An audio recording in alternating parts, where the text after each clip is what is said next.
I want to welcome everyone. Today is December 7th, 2025. It's the anniversary of December 7, 1941. I'm old enough to remember it, and one of our viewers here today was in it. You know who you are. Dark clouds were already, over Germany and Europe for Jews. The Japanese had just struck Pearl Harbor. I remember that.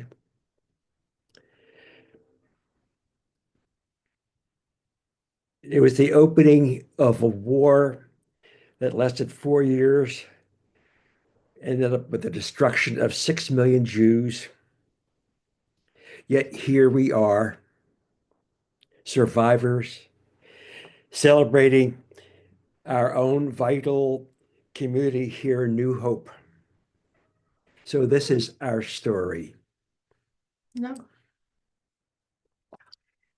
So we will give you a little bit of background before we start with any of the slides or videos.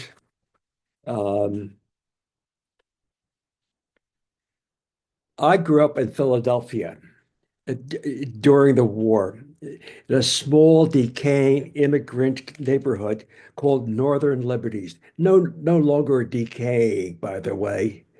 Um, Little schools were abundant, reflecting not just denomination, but more important, the country and village of origin of its membership. You don't want to go to that shul. You go to the ones from your village. You don't associate with the Litvaks. Everybody's got their, t- too religious, not religious enough, all of that, that mishigas. Uh, several years, my for several years, my brother and I were enlisted to sing in a choir. It was actually a conservative synagogue. Actually, my brother is signing on now. Um, and we sang before our voices changed. So we practiced for weeks in with the choir leader, and it was a whole different experience. We didn't have any of that kind of stuff in our Orthodox little shul where my family went. All right. I'm gonna be like, yeah, Okay, okay. can you please mute Running, running. mute. Yeah. So I'll Every talk. uh, So I'm going to. yeah, please mute. Yeah, thank you. So I and my siblings went to an after school, at a Sunday cheder. That was the typical, adjunct to normal public education. And it was on North Fifth Street in Philadelphia, where the wise principal mixed Judaic learning with entertainment and fun. We learned to play ping pong, and enjoyed the hot chocolate and watching the old Aragon movies, regularly. He was really a very clever guy, and I have fond memories of him. Now, the neighborhood abruptly changed following the war as returning GIs and new prosperity created mobility in America that had not existed before. The effects were positive and negative, but so different uh, that the disruption of lives in so many other parts of the world cursed with anti-Semitism. Oh, here it is. Please, it's mute. Oh, mute. Okay, Abraham. Keep it muted, please. Yes. Our subject today is about an organization that I only recently learned about that refuses that refuses the destruction of the Jewish history, and in so many places we may not know about. The scale of the diaspora is illuminating. Now we're going to be starting now with an introduction. And Jerry, if you would play that first uh, video. This is produced by the organization itself.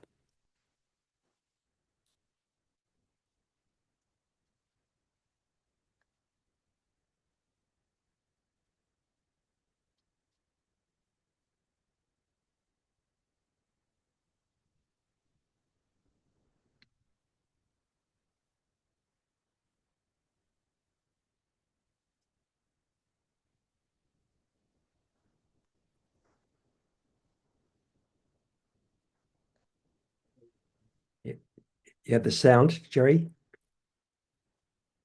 Mute it. Hey, please.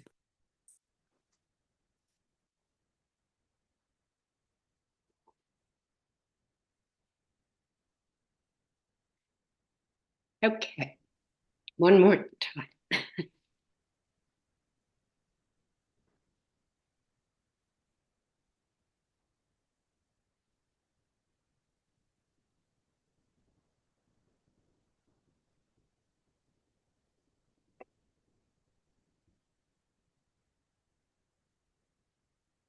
Welcome to the Diarna Geo Museum. Diarna means our homes in Judeo-Arabic. It testifies to a shared history which the forces of hatred are actively seeking to erase by spreading ignorance and destruction across the region. In 2014, after seizing Mosul, Islamic State fighters made a public spectacle of destroying the tomb of Jonah. Across the region, Christians and other minorities are subject to the same persecution once reserved for Jewish communities. The threat against our common cultural heritage is unprecedented. We are in a race against time. Diarna is leading an effort to preserve the history of once vibrant communities. Every day, synagogues, schools, and community buildings that defined Jewish life across the Middle East and North Africa are decaying or being destroyed. Take this beautiful synagogue in Damascus. It is known as the site where the prophet Elijah anointed his successor. This was in 2010. This is now. Thanks to Diarna's efforts to capture the images, the artifacts, and the oral histories, over 1,200 sites have been identified and are now accessible online. Diarna is the first geo-museum of its kind. With the help of volunteers from across the region, including Arabs, Persians, and Kurds, as well as people of all religious backgrounds, an intense effort is underway to capture visual and oral histories before it is too late. In order to follow developments in real time, Diarna has set up a situation room to oversee digital mapping, traditional research, and field expeditions that cross into conflict zones to document the remnants of our shared cultural heritage. Here, in northern Iraq, we are rediscovering an entire Jewish village. The local elders remember the names of the families that lived there. Here, we see what remains of the synagogue in Accra. And in Saudi Arabia, we discover a complex of forts belonging to an ancient Jewish tribe which played a pivotal role in early Islamic history. Deep in the labyrinths of Sana'a, Yemen, we document the vestiges of Jewish presence despite the chaos of an ongoing civil war. In other countries, peaceful environments allow us to render the full beauty of preserved sites. Witness the striking elegance of the Haim Pinto Synagogue in Essaouira, Morocco. This is heritage worth preserving. Wow. At a time when extremists are on a rampage to destroy the past and spread ignorance, the Diarna Geo Museum is on a mission to Wow. preserve, protect, archive, and project the knowledge, the history, and the cultures which together form our identity. Visit us online, contribute your knowledge, join the community, and begin the voyage. Diarna, into the past, on to the future.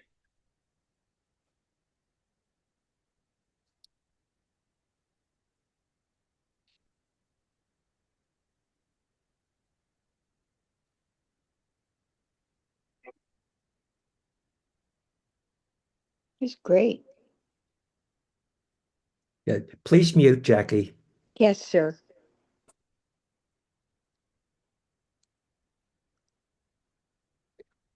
Okay. Jack, yes. So, as you can see, I was really floored by that this kind of scholarly, multifaceted, scientific, organization exists.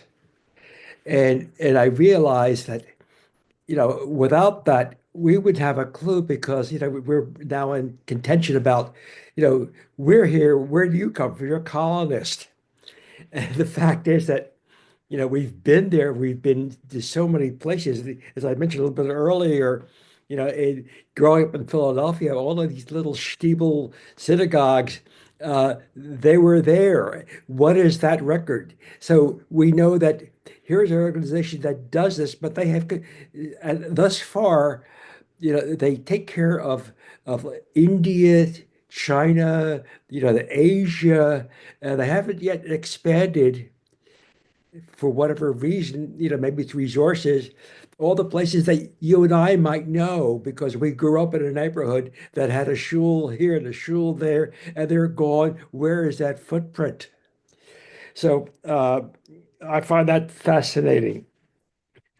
We have another video, and it's about the destruction of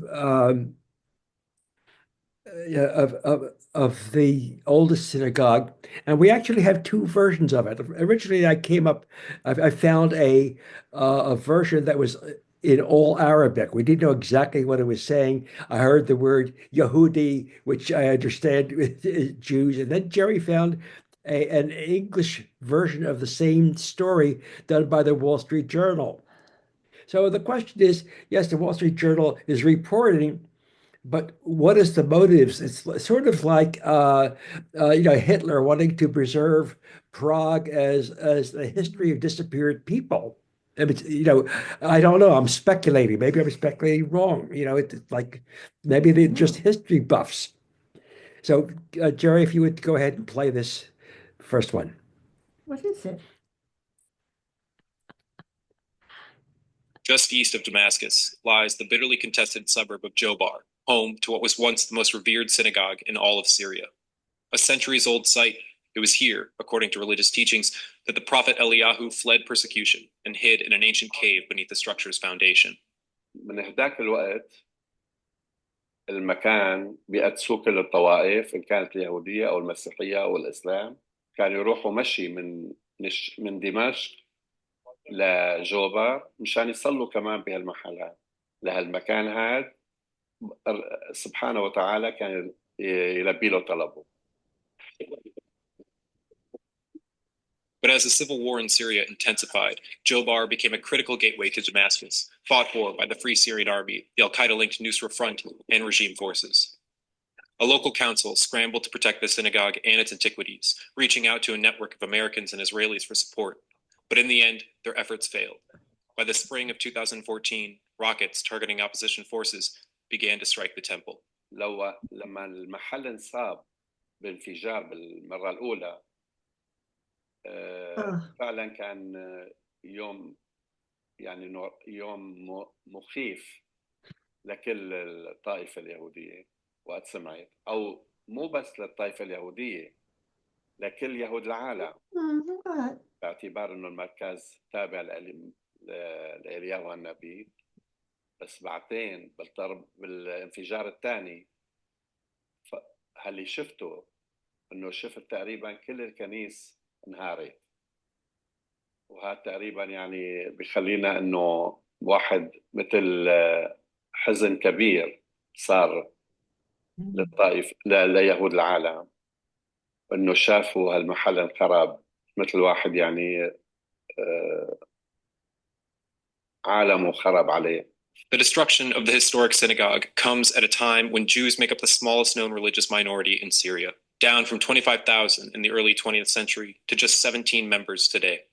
But Rabbi Hamra is intent on looking forward.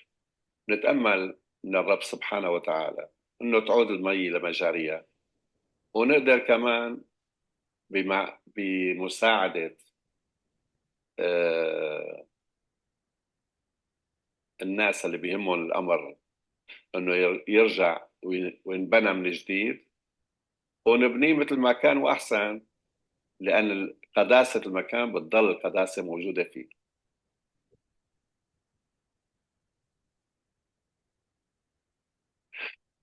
We'll play the next one. Just,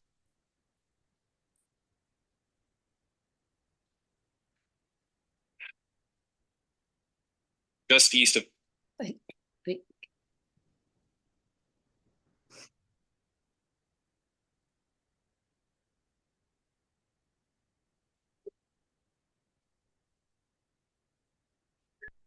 يبدو الدخول إلى المعبد اليهودي الواقع في حي جوبر الدمشقي وكأنه رحلة عبر الزمن. ما إن تطأ قدماك المكان حتى يشعر المرء بثقل التاريخ ونفحة الماضي. حديقة صغيرة تتوسطها شجرة برتقال، يطل منها باب نحاسي صغير يقودك إلى داخل المعبد. النظام فات هون، طلع من هون للحرم. هذا هو المعبد. عشرات الثريات التي تضيء المكان بينما تتوزع الأيقونات واللوحات المحفورة على النحاس لتشغل الجدران كافة، بينما المكتبة المؤلفة من عشرات المخطوطات والكتب المغرقة في القدم فتمتد من أول المعبد وحتى آخره. هي الكتب كلها من آلاف السنين، وينكم يا يهود المتشددين، هي كلها من آلاف السنين الكتب. وهي اللوحة. بينما تشير أطر اللوحات الفارغة إلى من عبر من هنا وسرق ودنس هذا المكان المقدس. يتهم الأهالي رجال الأمن بسرقة اللوحات من المعبد عندما اقتحموا المدينة منذ بضعة أشهر. قول الله العليم شو كان في بلوه، كلها مفضاها، طورها لجوا كلها مفضاية، كلها فضيتين. بينما القصف العشوائي فلم يوفر الجدران الخارجية للمعبد التي هدمت إثر سقوط قذائف الهاون عليها. هي الأمن سبب القذائف اللي نزلت علينا. هذا المعبد تبعكم يا يهود المتشددين، هذا أكبر معبد بالكوز. شوف القذائف شو صاير فينا، هي ضربة قهوة. يبدو اليوم المعبد اليهودي ساكنا آمنا بعد أن قرر الأهالي حماية ما فيه باعتباره أحد الآثار المهمة في المدينة، ينتصب باعتباره أحد الشواهد على ما يجري هنا على أرض المدن السورية المحررة. سامي النجار، أورينت نيوز، دمشق.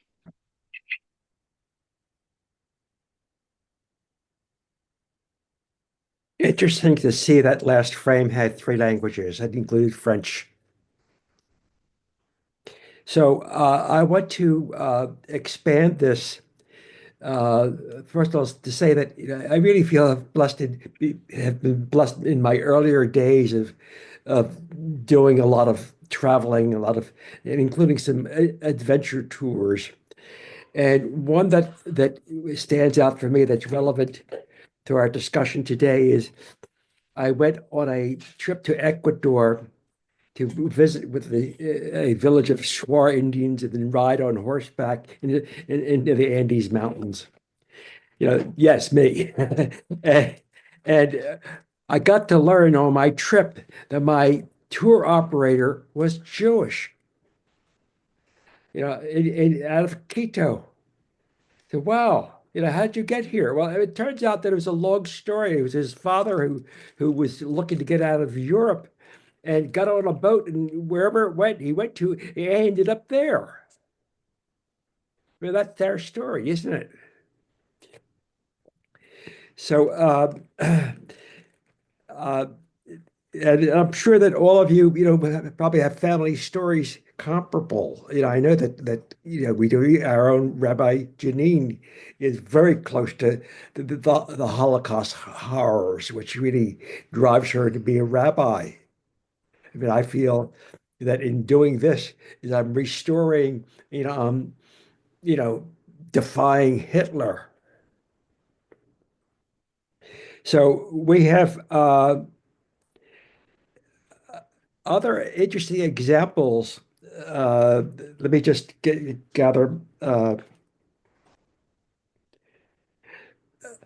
it, that although it's not covered yet, here we have our own histories that we might be able to discuss of shuls that we remember.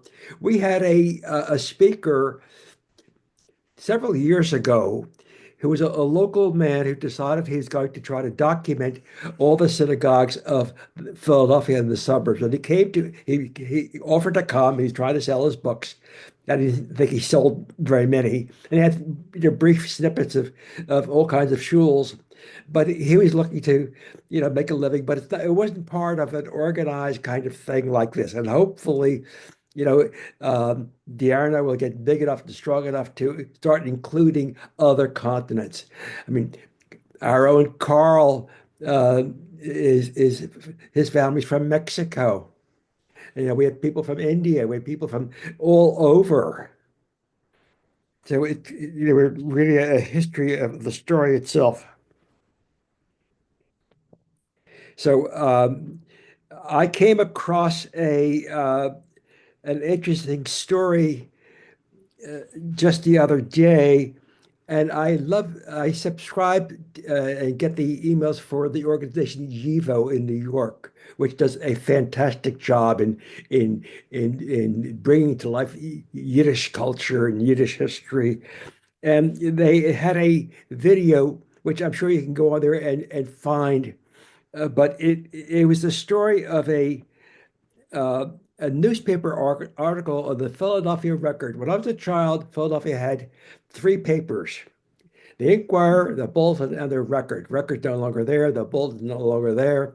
But it had a small article, and it was dated February 15, 1914, and it says Jewish anarchist agricultural colony forms in Utah.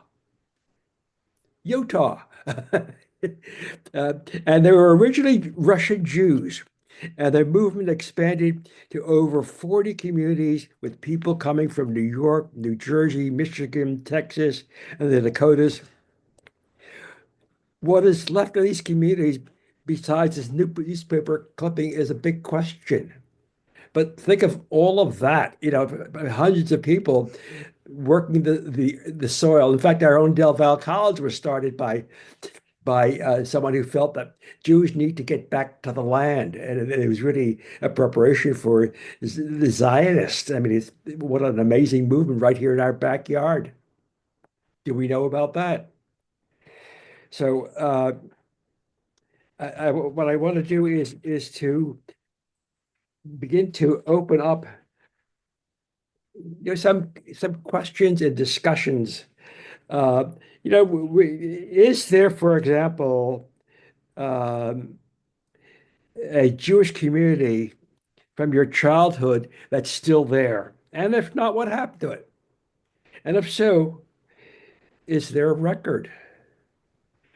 It's really a heck of a testimony that we are vital as we are, and we do our damnedest, as a shul and as a board and in our planning to be very prudent in our spending and to also create funds for emergencies and to also to create a legacy fund so that this building, this record will exist, hopefully for many, many years to come.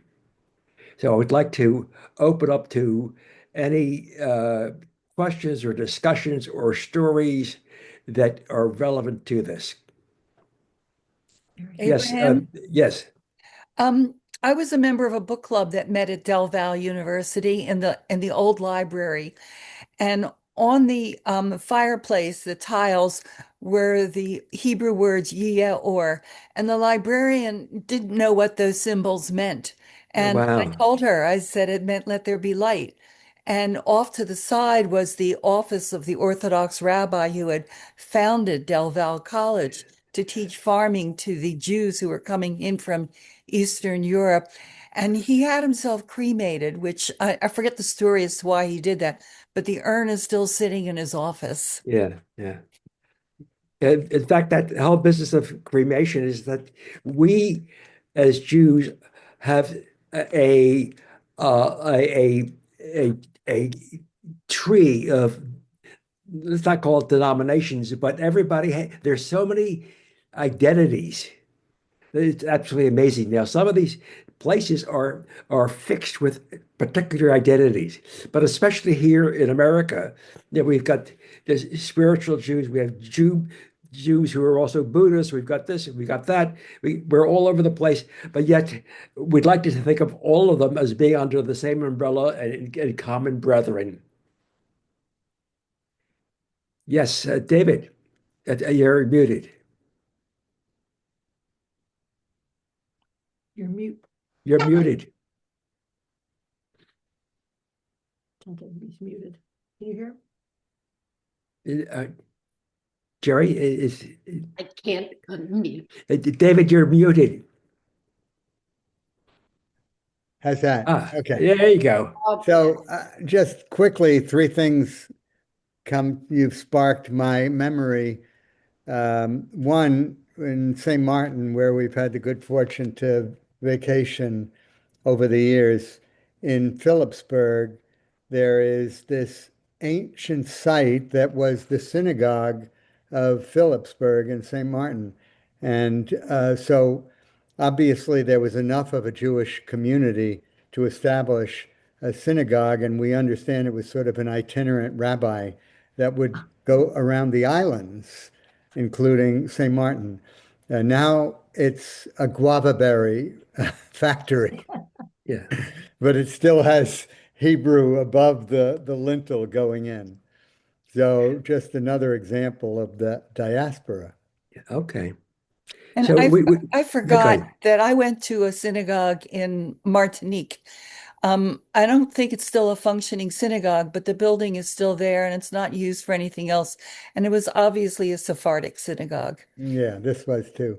And Abraham, the other thing I was going to say is, which hopefully is the subject of another adult ed program, but very close to us in Roosevelt, New Jersey, was a very famous Jewish community, all Yiddish speaking, in 1932 when it was established as a place for Jews that were garment workers in New York City to come leave the city, which caused a big problem with David Duberstein, who was the head of the union in New York, but to come and establish a farm, a factory of producing goods, which included hats, and an entire Yiddish-speaking community that only lasted 5 or 6 years.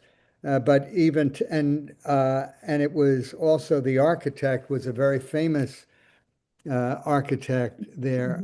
I'm blanking on his name. Abraham, do you remember? Yeah, I'm blanking too. Yeah. I'll try to. And you're older than me. Yeah, I know. Well, but I'll think of it as soon as we're done. But they built, it's really worth a visit. And as I say, I'm going to try to organize one. But they designed all of the homes in this community as single level homes, all very spare, utilitarian, all facing the streets, separating them. The front side of the house would face the neighbor on the other side of the street, promoting community, and they used to wander in and out. Ben Shahn was a member of the community, and Jacob Landau. And the backs, everybody in the back had a green space for their gardens, and it was really a brilliant, very charming idea. And so it's still there's still a percentage of Jews that are in the community, but it's really worth seeing.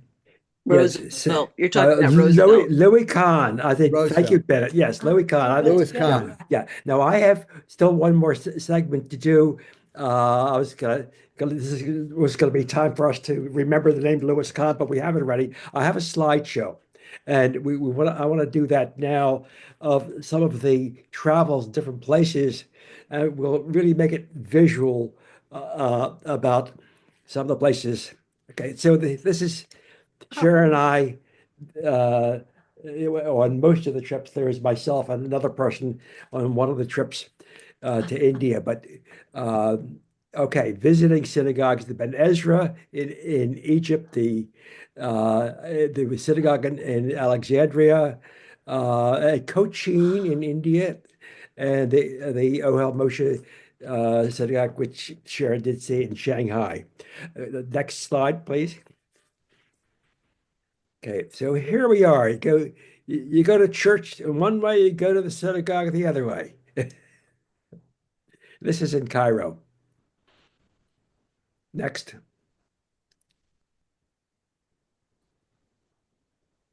The you know the people in the Middle East realize that when they have something that draws tourists and income, they'll allow it to happen, and you know, and you have tourists, and so here you have places that were open to everybody, which is really wonderful. So this was the sign on this way in. I took a picture. Next. The inside of the synagogue. Hmm. Next, please. Now, this synagogue was in as we could say in Alexandria, they had many, many synagogues there, and this was the last standing synagogue, and all of the other synagogues, as they were closing and people left there, we were forced to leave, or whatever the case, they kept passing on their Torahs. And at the time we were there, the Ark had 55 Torahs. Mm. Next piece. So here we are. Magnificent building. In fact, you'll see a picture of our guide who I still keep in touch with on Facebook. An amazing guide.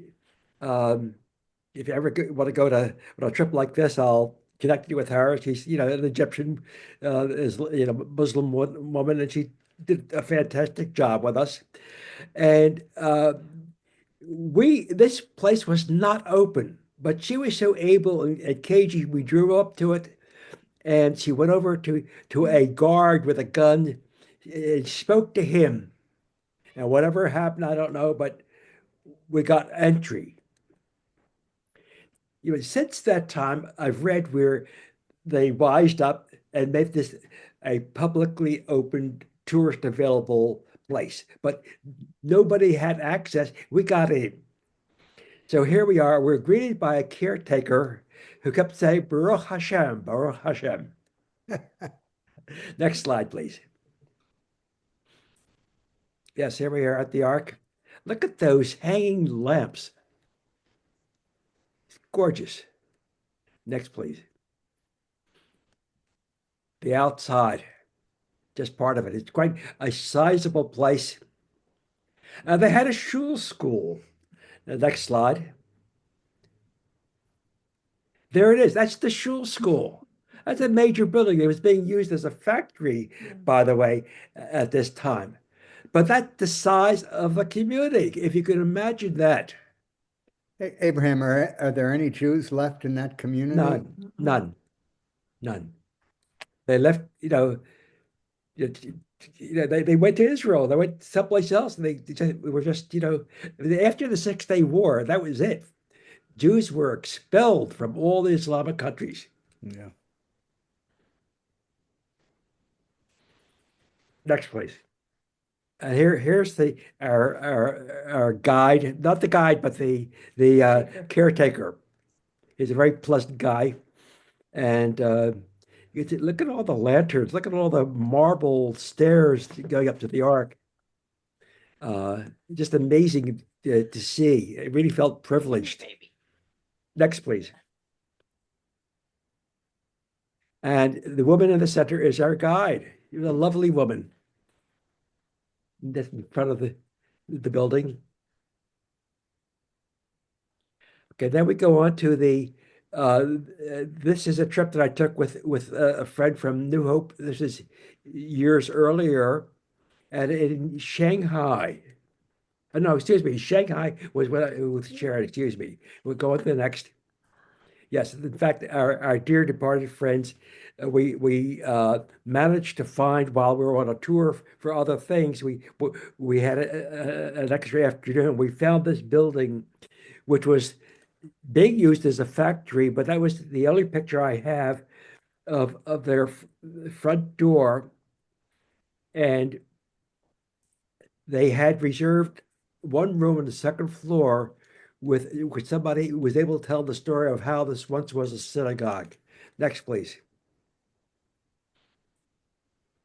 And this is our friends. Sharon took the picture, and the gentleman in the white shirt told us the story, and he did a good job, and we had some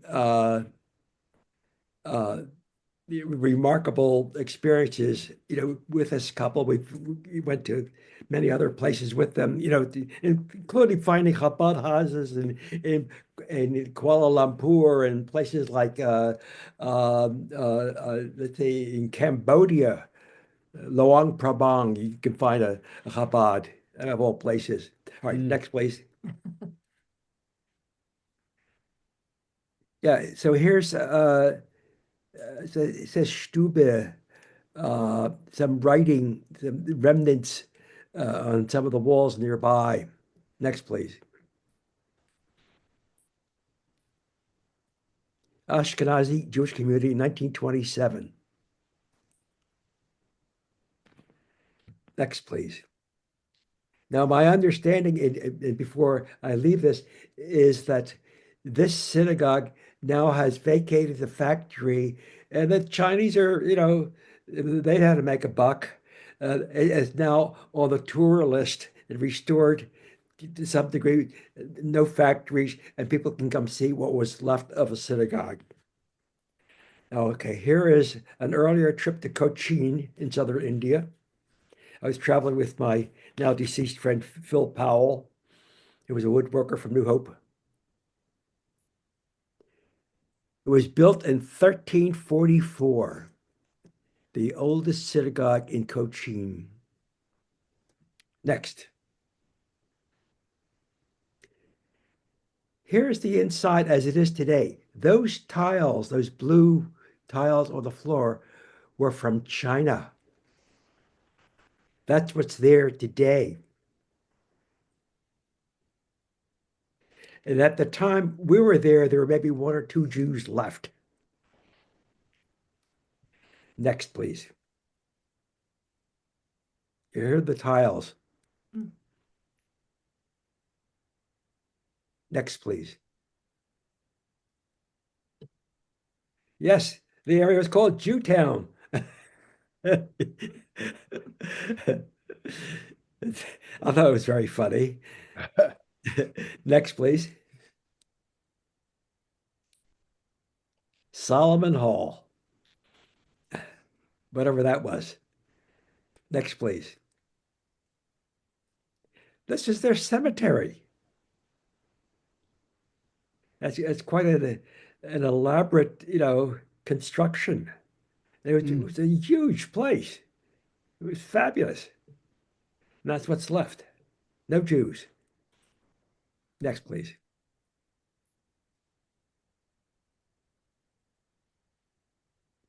Let's see, someone who died in 1957. May his memory be blessed. It doesn't say a blessing. It's a little different than what we say. Fascinating. Next, please. Okay, so that's the end of the slideshow. And I guess we can, Jerry, why don't you go ahead and play these videos, and we'll have some more discussion afterwards.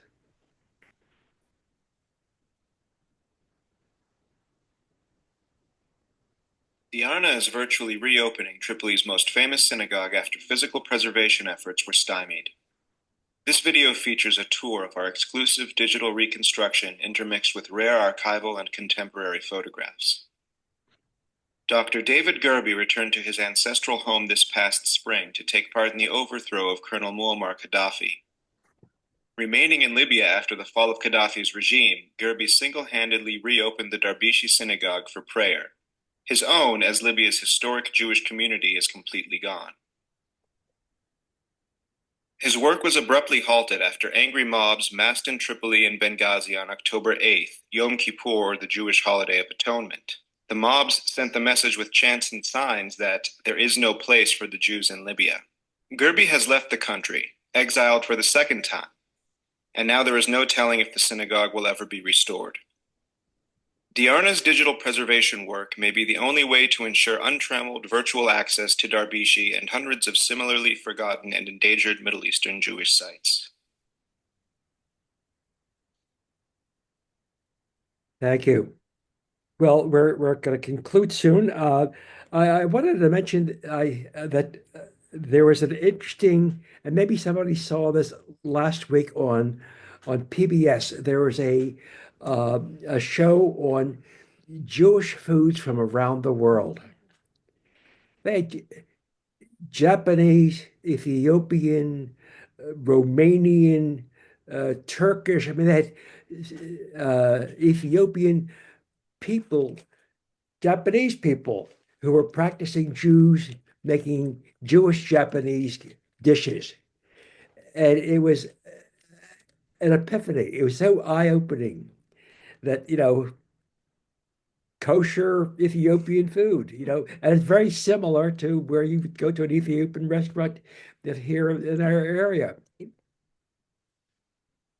So let's open up again for discussion and reflections and celebration, because we are here, we're strong, we're claiming our space, and we're representative. And let's hope that Diarna can take on the recording and archiving and the preservation of the story worldwide. Okay. Yes, Alicia. So Anita and I, when we travel, we always try to go to the synagogues or do a Jewish history tour. So back in 2009 or 10, we went to Curacao, to Mikveh Israel, which is still a small functioning Jewish community. And there they had sand on the floor. So when the people went in, it was quiet and you couldn't hear them praying. And that's actually where we bought the talit for Sadie for her bat mitzvah. So it was fascinating. And yeah, so we've been to many. I didn't do as good a job of archiving all of our pictures. We went to behind the Iron Curtain just recently, and Budapest has the Dohani Synagogue, which is huge and has a congregation, and others which I can't forget. Forget one of the towns, they restored it to a cultural center, so they had the history. But I'll have to find those pictures. So yeah, it's fascinating. So thank you, Abraham, for bringing this. And the 3D stuff, they're doing that around the world for, besides, synagogues and Jewish cultural, they're trying to do that for other monuments, in Jordan and Petra and other. It's a fascinating technology, and it's worth supporting. So thanks. Yeah, I'm so glad that it's done with scholars and with, people of all sorts with good hearts.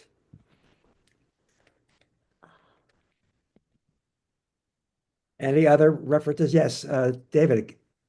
Yeah, I just thought I'd mention another aspect of the diaspora moving around the world. Is I spent a lot of time in Alabama years ago, and there is a town called Dothan, which advertised for Jewish families to come to Dothan, where there were no Jews.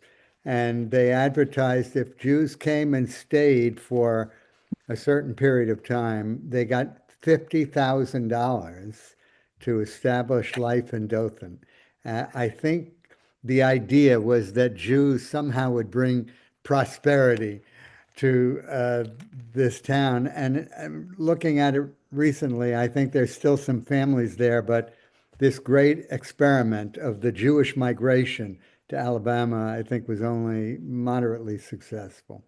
Fascinating. Yes, well, there certainly is a history multilingual, and family connections on different continents where Jews were indeed capable of creating transactions that were across the globe. Lauren? So growing up, we always heard that my grandparents were born in Russia and immigrated as children to this country.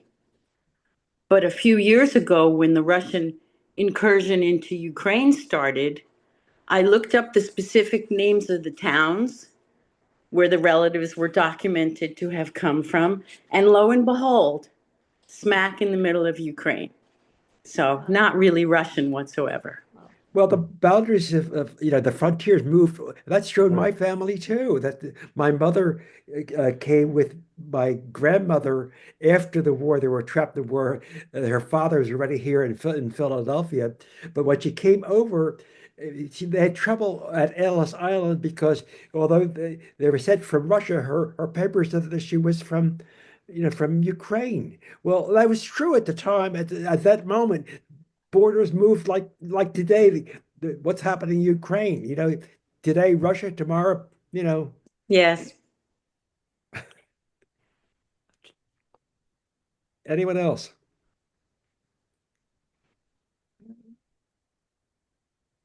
Yes, Miriam. Abraham, You- many years ago, one of my nieces in the Boston area was dating a man that was he was like a cantor, but not quite. And his name is Noah Aronson. And I always thought he looked very exotic looking. And he had mentioned once that his family was from Haiti. So there was a Jewish community in Haiti for a while. yeah. And the reason why he looked so exotic to me is that he looked like one of the pharaoh's sculptures, the coffins. And his family was originally from Egypt, and they couldn't get into the United States, so they went to Haiti. And there was a Jewish community in Haiti for a while. Um, there were none left. His aunt and uncle were murdered by the Tantan Makut, and then his family left and were able to come to the United States. Yeah. And there were probably also some intermarriage, perhaps. I remember as a child there were some other children at that Hader that were from Italy, and they looked like South Philly kids, swarthy and darker hair, and So who knows?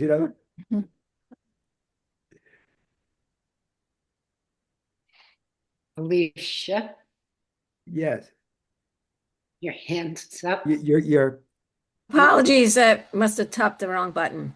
Oh, but actually, I can tell you the synagogue we went to was in Vidin, Bulgaria, and it was built in the early 1700s and destroyed and then rebuilt in 1894, and then recently renovated, but into a cultural center. And they still have the Jewish history, so at least they're using the building and saved its structure. very good. Very good. Gretchen. It's actually Brian who has a question. Brian. Maybe I wasn't paying attention, but this organization focuses on history in Europe and Middle East and Africa, but is there a connection with the United States? No, not at this point. This is still needed, and perhaps since they call themselves a global organization, they probably just need the resources to expand. It's a large project, but absolutely, you're right on target. This is really what's needed. This is why we're doing this to have the awareness. Right. How do we help generate them to include the rest of the world? Right. Maybe food. We offer them food, some Yeah. bagels. But Brian, do you think we really need it in the U.S.? Do you think that we're at risk of having our synagogues destroyed in the U.S.? No. I mean, I don't think that's happening. I just think that, for example, in this, just about during the the talk here, I looked at my old synagogue. I said, what happened to my Kesher Zion in Reading, Pennsylvania, which was started in 1949, had like 2,000 plus families. It's now a school, a new school. And you know, it's still standing. The Hebrew words are still above the arch, but you know, that kind of stuff. You know, you Google it and you can find your stuff, but there's no you know, one bank of information you can like do a query. You know what I mean? That's the kind of thing. Yeah. Well, you say no risk. All the synagogues are now fortified. I mean, you talk to our security committee, Right. and you will know we've got, you know, the glass and the doors and this and the alarms and the cameras. I mean, we shouldn't need that. Well, it's another subject. It is. But here we Thank you. are. And Thank you. let's celebrate that. Yeah. Well, thank you for making me aware of this and for you putting your work into this. Thanks. Thank you. Thanks, Abraham. Lisa, did you, oh, I do have my hand up, actually. I had started doing some family research into my great-grandfather, who was a rabbi in Brooklyn, maybe Jersey City, or and so I have done a little, and I'm looking at the synagogues of Brooklyn that no longer exist, just in Brooklyn. There's like a list here of like 500, only Brooklyn. And these photos were taken, and this is under the Brooklyn Historical Society synagogues, because there's some photos, not all of them have photos. It's just mind-blowing. But the historical societies of New York definitely have some for New York. Probably Philadelphia does. But, you know, we haven't done a great job of preserving the stuff in our backyard. So I think what you're bringing attention to is really important. And our New Hope Historical Society now has on their website a history of our building, and it's fabulous. That's great. Thanks. Okay. Are we concluded? Thank you, Abraham. Well, thank you for joining us, and enjoy the rest of the day. Thank you. Thank you, Abraham. thank you, Abraham. Thanks, Right. Abraham. Right.